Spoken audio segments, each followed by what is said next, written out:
Hi, మీలో ఎవరికైనా political, personal, professional, business, motivational, spiritual ఎలాంటి వీడియోస్ అండ్ ఇంటర్వ్యూస్ కావాలన్నా స్క్రీన్ మీద డిస్ప్లే అవుతున్న నెంబర్స్ను కాంటాక్ట్ చేయండి.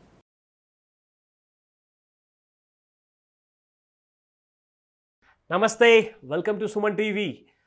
ఇన్వెస్ట్మెంట్ విషయానికి వస్తే చాలామంది చాలా ఆప్షన్స్ చెప్తారు అండ్ చాలా ఆప్షన్స్లో ఆ కన్ఫ్యూజన్ అనేది ఎప్పుడు కంటిన్యూ అవుతుంది. అయితే స్పెషలీ మార్కెట్లో కాస్తంత సేఫ్టీ మెజర్స్ ఉండాలి అండ్ కాస్తంత రిస్క్ ఉండాలి. It's a mixture of both అనమాట.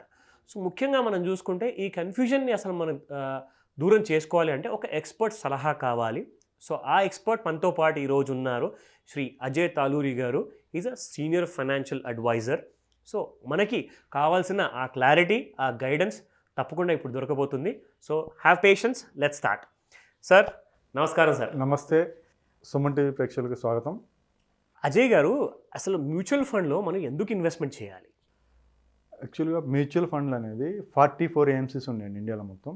టోటల్గా మనకి even Nippon India growth fund కానీ, ఆదిత్య బిర్లా గ్రూప్ కానీ, హెచ్డిఎఫ్సి కానీ, ఎస్బీఐ కానీ నెంబర్ ఆఫ్ ఫండ్స్ ఉన్నాయి. అంటే మీరు గత లాంగ్ హిస్టరీ కనుక మనం చెక్ చేస్తే కనుక ఏమీ తెలియని వాళ్ళు కూడా గత 25 years బ్యాక్ కనుక వాళ్ళు ఏమీ అసలు వాళ్ళ నాలెడ్జ్ లేకుండా జస్ట్ ఈవెన్ 10,000 నుంచి 1 lakh ఇన్వెస్ట్ చేసిన వాళ్ళు కూడా వాళ్ళ రిటర్న్ వచ్చేసరికి around 23% compound annual growth rate of return అనేది ఉంది. అంటే ఎందుకు ఉందంటే కనుక మ్యూచువల్ ఫండ్ అనేది ప్రొఫెషనల్ మేనేజ్ చేస్తారు. యాక్చువల్గా ఏంటంటే రెగ్యులర్గా ట్రేడింగ్ చేసే వాళ్ళని ఏమంటారు అంటే రిటైలర్స్ అంటాం. ప్రొఫెషనల్ మేనేజ్మెంట్ వాళ్ళు ఏంటంటే వాళ్ళు మనలాంటి వాళ్ళు పెట్టిన ఇన్వెస్ట్మెంట్ మొత్తాన్ని తీసుకెళ్ళి వాళ్ళ యొక్క పద్ధతి ప్రకారం ఇన్వెస్ట్ చేసుకుంటూ వెళ్తారు.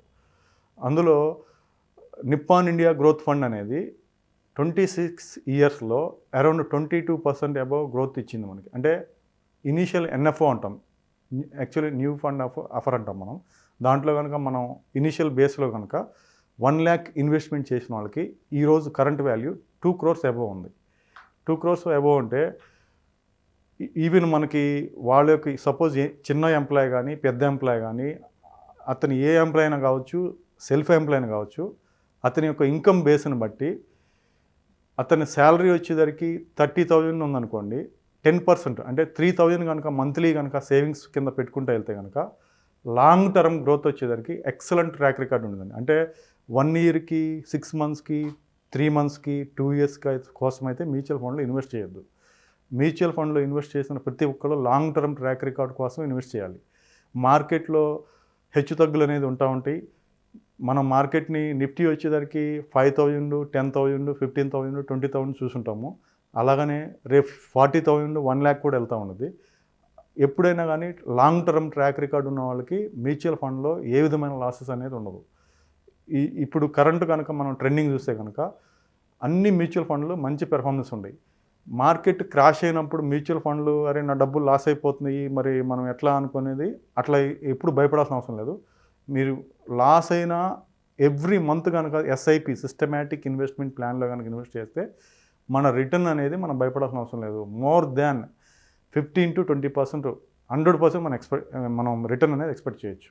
సో అయితే అజయ్ గారు, బేసిక్ ఇన్ఫర్మేషన్ బిగిన్ చేయడానికి ఒక మంచి క్లారిటీతో ఉండాలని చెప్పారు.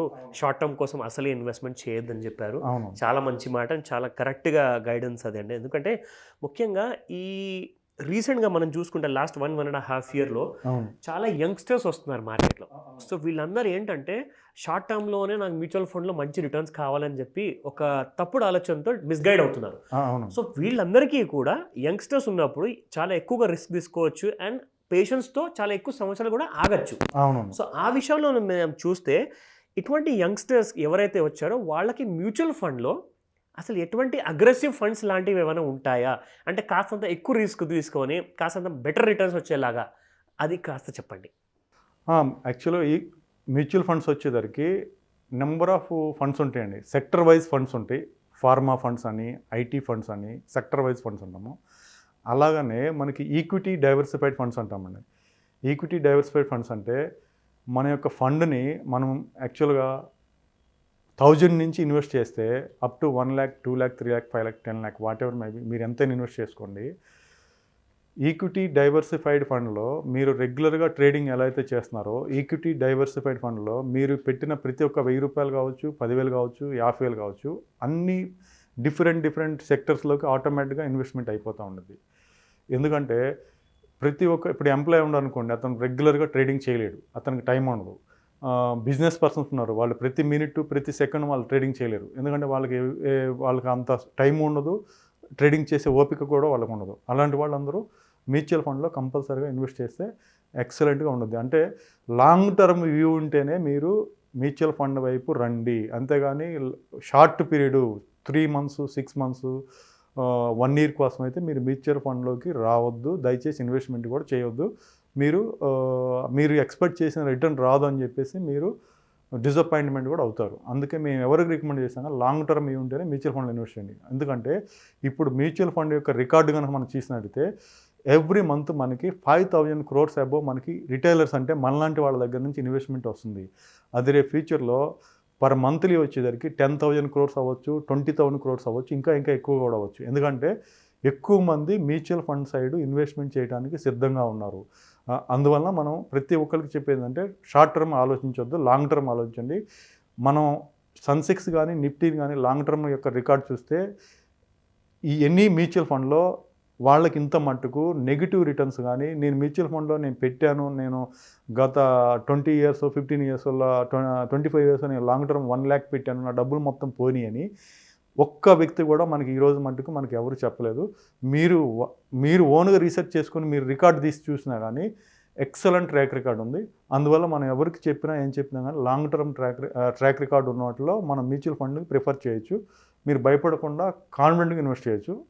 నేను మళ్ళీ చెప్తాను, కాన్ఫిడెంట్గా ఇన్వెస్ట్ చేయండి. అజయ్ గారు, ముఖ్యంగా మనం చూసుకుంటే కన్జర్వేటివ్ ఇన్వెస్టర్స్ ఉంటారు అండ్ కాస్తంత రిస్క్ తీసుకునే వాళ్ళు ఇన్వెస్టర్స్ కూడా ఉంటారు. సో వీళ్ళిద్దరికి ఒక కైండ్ ఆఫ్ డిఫరెంట్ టేస్ట్ ఉంటుంది, different kind of risk appetite ఉంటుంది. సో ముఖ్యంగా ఎటువంటి కైండ్ ఆఫ్ ఇన్వెస్టర్స్కి, ఒక కన్జర్వేటివ్ ఇన్వెస్టర్కి ఎటువంటి కైండ్ ఆఫ్ డిఫెన్సివ్ మోడ్, ఏదైనా కాస్తంత డెట్ మిక్స్ అయి ఉండాలంటారా? అటువంటి దాని గురించి ఏదైనా సజెషన్స్?